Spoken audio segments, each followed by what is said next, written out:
E nós voltamos com o terceiro e último bloco do Influenciadores. Hoje estamos recebendo Edilberto Pontes, presidente do Tribunal de Contas do Estado e também vice-presidente de Ensino, Pesquisa e Extensão do Instituto Rui Barbosa para o biênio 2018-2019.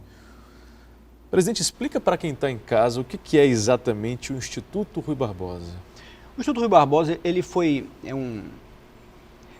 como o nome disse, é uma instituição criada por todos os tribunais de contas do Brasil, né? Desde o TCU a todos os tribunais de contas dos estados e os TCMs que existem, para fazer treinamento, seminários, congressos, trazer debates, né? Temas que são comuns aos tribunais de contas e estreitar o diálogo entre essas instituições. Então, agora mesmo, até convido a todos, vamos organizar, o Instituto Rui Barbosa está organizando aqui no Ceará, em Fortaleza, o seu 4º Congresso Internacional de Controle e Políticas Públicas. O tema deste ano será governança. Então, o Instituto Rui Barbosa tem essa finalidade, de ser um órgão que faz os tribunais de contas conversarem e traz as inovações que estão acontecendo na área de controle, na área da administração pública, traz para o debate nos tribunais de contas. Então ele faz publicações de livros, de artigos, promove seminários, congressos, eventos. Interessante esse tema de governança, Celso, vou até tocar nesse assunto, porque o TCU, junto com 10 tribunais de contas dos estados, e o Instituto Rui Barbosa está à frente disso também. O Instituto Rui Barbosa que fica sediado em Brasília. Não, ele fica sediado onde fica o presidente do Instituto Rui Barbosa. Atualmente, o presidente do Instituto Rui Barbosa é um conselheiro do Tribunal de Contas do Paraná. Então, a sede fica lá no Paraná. Então, ele transita pelos estados. O anterior era de Minas Gerais, então a sede ficava em Minas Gerais. Sim. Pois bem, agora está sendo feito um projeto muito interessante, eu acho que isso vai ter um impacto muito grande, de governança patrocinado pela OCDE, que é a Organização para a Cooperação e Desenvolvimento Econômico, uma instituição que tem sede em Paris, uma das instituições mais importantes do mundo. Sim. Junto com o TCU e 10 tribunais de contas dos estados. O Instituto Rui Barbosa participando disso também. Sim. E é sobre governança, não é? Governança multinível. Então, a governança que tem que se aplicar tanto no governo federal, quanto nos governos estaduais, quanto nos governos municipais. Então, os tribunais de contas e o TCE do Ceará está participando disso, e é para nossa alegria. E vai ser um trabalho assim, muito intenso e que vai ter um impacto grande, porque vai avaliar exatamente isso. Olha, como é que está a governança no estado do Ceará, nos municípios do estado do Ceará. Sim. Toda aquela experiência, o que é interessante da OCDE é isso, é que ela fica examinando a experiência internacional, o que é que funcionou num país, o que funcionou no outro. Exatamente aquela visão, olha, não precisa inventar a roda. Se você teve uma experiência bem sucedida no México, nessa área de governança, por que você não fazer isso no Brasil, com as devidas adaptações, é claro, né? Cada país tem suas características, precisa copiar exatamente. Mas você não precisa inventar a roda. Então, o que é as experiências federalistas do mundo, nos Estados Unidos, México, grandes países, as grandes federações do mundo, o que é que funcionou lá? Porque é muito difícil, o federalismo é uma questão, é uma coisa muito rica, muito importante no Brasil, mas ao mesmo tempo é uma coisa difícil, não é trivial você atuar num país que tem 3 níveis de governo, não é? Quer fazer uma política pública, na área de qualquer área, digamos na área de saúde. Puxa vida, quem vai conceber a política é o governo federal, mas quem vai implementar é o município ou o estado. Qual é a participação do estado, qual é a participação do município? E esses atores todos, gestores estaduais, municipais e da União, como é que eles conversam, não é? Porque evitar que haja uma sobreposição. Se o recurso é escasso, você não pode ter sobreposição. Mas muitas vezes há. Quer dizer, a coordenação disso tudo, essa governança multinível, é algo extremamente complicado, extremamente sofisticado, que tem muitas implicações técnicas, mas também tem muitas implicações políticas, né? Quem é que vai dizer o que vai ser feito? Quem é que vai dizer qual é o tom, do tom da política, qual é a prioridade da política, que política vai ser seguida? Então, tudo isso, embora seja muito rico, é extremamente complicado. No Brasil, a gente tem uma certa dificuldade de fazer isso. Quem é que faz essa coordenação federativa no Brasil? O grande órgão da federação no Brasil é o Senado. Mas o Senado exerce esse papel, de fato, de grande órgão que coordena os vários entes federativos, né? Então, esse acordo de cooperação TCU, OCDE e os 10 tribunais de contas estaduais tem muito essa finalidade de promover esse debate, para fazer essa coordenação da governança multinível entre os diversos diversos entes federativos. Presidente, uma das bandeiras do Instituto Rui Barbosa é notoriamente a capacitação dos profissionais. Essa capacitação, digamos assim, resulta em mais agilidade no serviço que é oferecido à população? Agilidade também, por exemplo, nos julgamentos, digamos assim? Claro. Exatamente esse é o ponto, né? Porque o tribunal, esse ano, por exemplo, a gente já fez, o Instituto Rui Barbosa já fez 3 ou 4 grandes capacitações em temas extremamente relevantes, extremamente fortes. Por exemplo, essa discussão toda sobre o uso do Big Data, né, dos grandes bancos de dados, o uso da inteligência artificial, né, para prevenir fraudes e também para avaliar políticas públicas. Esse debate todo começou no Instituto Rui Barbosa. Né? E a ideia é que esse debate comece em Brasília ou comece onde o Instituto Rui Barbosa fizer as suas reuniões e se dissemine por todos os tribunais de contas dos estados. E a finalidade qual é a última? É uma atuação mais forte do Tribunal de Contas, uma atuação mais eficiente dos tribunais de contas.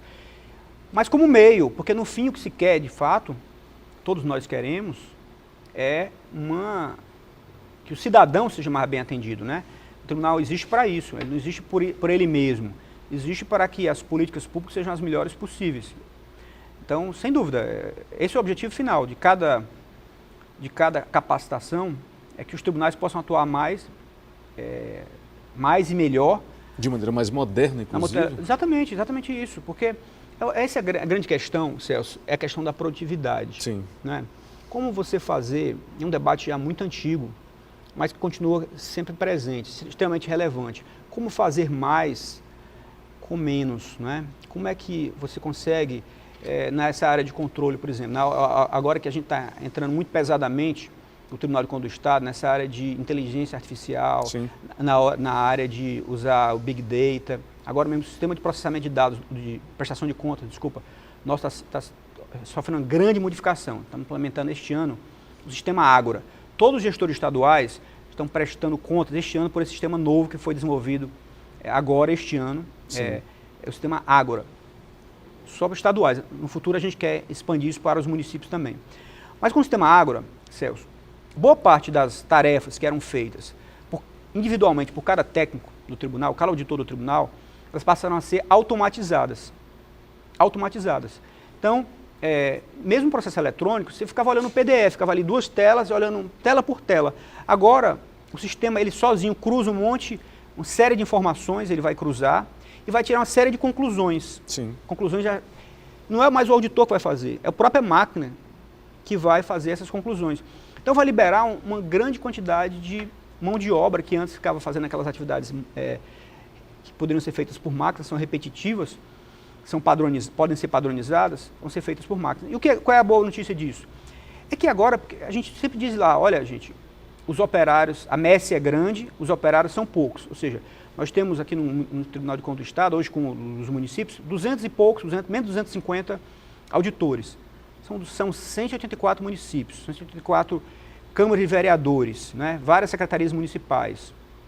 No Estado são mais de 100, entre secretarias e órgãos, são mais de 100. Né? Tem o Tribunal de Justiça para fiscalizar, o Ministério Público Estadual, a Defensoria Pública, tudo isso, a Assembleia Legislativa, tudo isso é fiscalizado, as contas são julgadas pelo Tribunal de Contas do Estado. Então se diz isso, olha, é muita coisa, a messe é muito grande. Funcionários hoje é suficiente? Esse é o ponto, então, é exatamente o que eu estou dizendo. Os operários são poucos, a messe é grande, são só 250 auditores, para tudo isso, dá conta. A questão é essa, né? Com essas técnicas, essa modernização, com essa automatização de uma série de processos, a produtividade aumenta muito. Então a gente libera gente que antes estava examinando página por página, na tela ali, olhando para... Isso passa a ser feito de forma automatizada, a gente libera a força de trabalho, libera nossos auditores para fazer outras coisas, para fazer fiscalizações em loco, para fazer fiscalizações daquelas coisas que têm materialidade maior, que tem um risco maior de corrupção, um risco maior de desvio, risco maior de desadministração.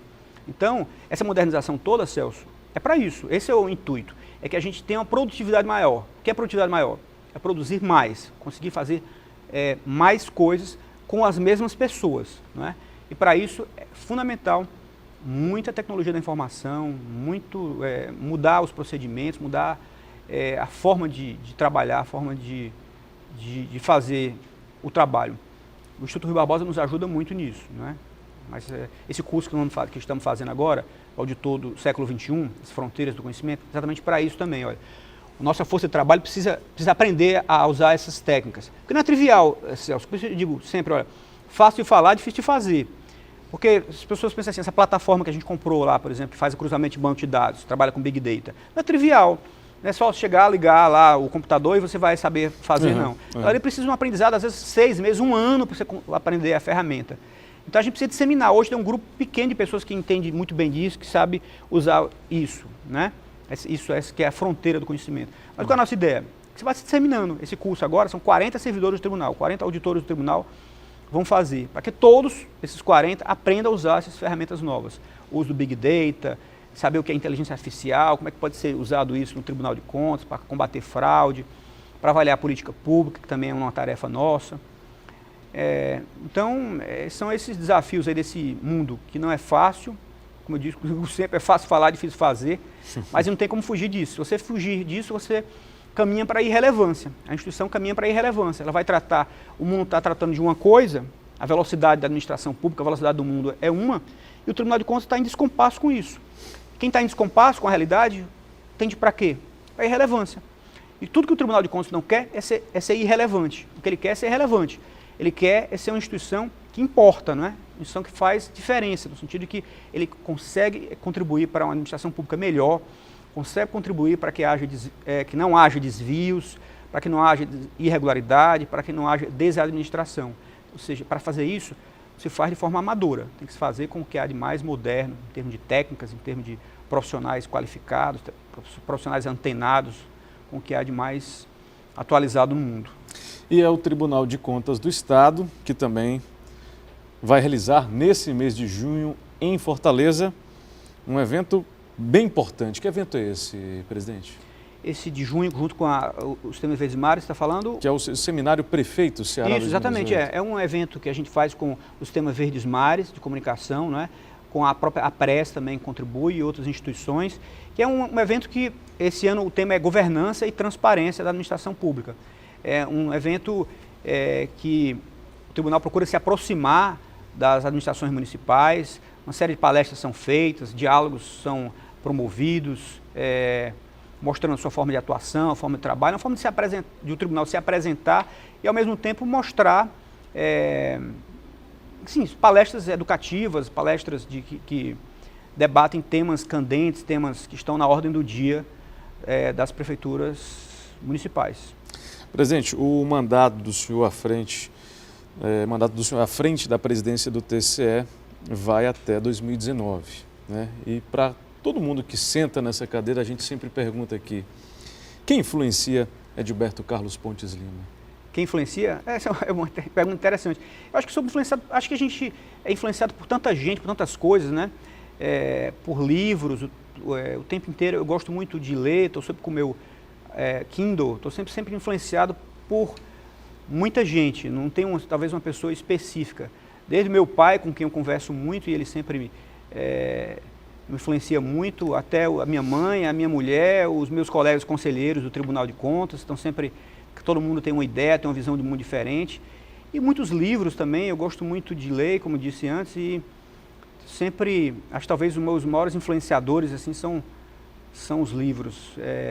Agora mesmo eu estava, por exemplo, lendo um livro que é muito antigo, um livro que foi escrito na década de 1930, o do Keynes, Ensaios Persuasivos. O Keynes era um grande economista britânico, ele era um grande polemista, um sujeito que participava muito fortemente do debate público. E um dos temas que ele estava tratando, em 1930 começava aquela história de crise, né? A Grande Depressão já havia acontecido lá nos Estados Unidos, em 1929. Então, o crash da Bolsa, né? Então, era um momento confuso no mundo. E quem escrevia sobre isso? Olha, gente, o mundo progrediu muito rapidamente, a gente teve um progresso tecnológico muito rápido. E hoje está tendo um fenômeno que ele, na época, hoje é muito conhecido essa expressão, mas na época foi ele que criou, chamado desemprego tecnológico. é parecido com o fenômeno que a gente está acontecendo hoje, essas mudanças muito rápidas, essa tal de disrupção, né? Esse movimento muito rápido, as pessoas vão conseguir acompanhar, vão conseguir aprender as tecnologias novas, as pessoas vão conseguir, no Tribunal de Contas, por exemplo, quem entrou 10 anos atrás no tribunal, ou 20 anos, vai conseguir trabalhar com Big Data, vai conseguir trabalhar com inteligência artificial. Esse debate é muito antigo. Em Keynes, por exemplo, em 1930, ele estava travando esse debate. As pessoas vão conseguir acompanhar aquele avanço tecnológico tão rápido, tem um emprego, tem a pessoa para trabalhar. Mas se a pessoa não está apta a ocupar este emprego, será que esse fenômeno é o de hoje? É muito complicado isso, não é? Lá a gente sente isso. Tá bom, a gente comprou o SAS, esse sistema extremamente sofisticado que permite esses cruzamentos, Big Data. Quem que sabe usar isso? As pessoas aprenderem a usar foi 1 ano de treinamento. Alguns aprenderam, a gente quer disseminar para todo mundo. Todo mundo está apto a aprender? Quem está lá há 20 anos, né? Quem faz 10 anos que não abre um livro, vai conseguir aprender isso? Então esse é o desafio, como é que a gente consegue incluir todo mundo? A gente está também numa era da inclusão, né? A gente quer crescer, que cresça todo mundo junto. A gente quer incluir todo mundo.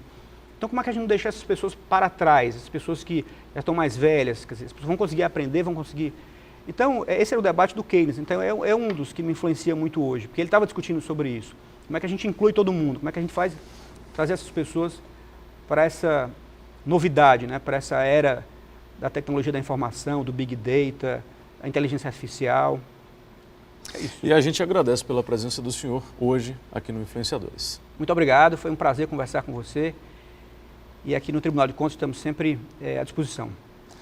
Edilberto Pontes, presidente do Tribunal de Contas do Estado, conversou conosco hoje aqui no Influenciadores. E a você que nos acompanhou na noite desta terça-feira, o nosso muito obrigado. E claro, esperamos você na próxima terça-feira, às 8h15 da noite, aqui na TV Ceará. Até a próxima.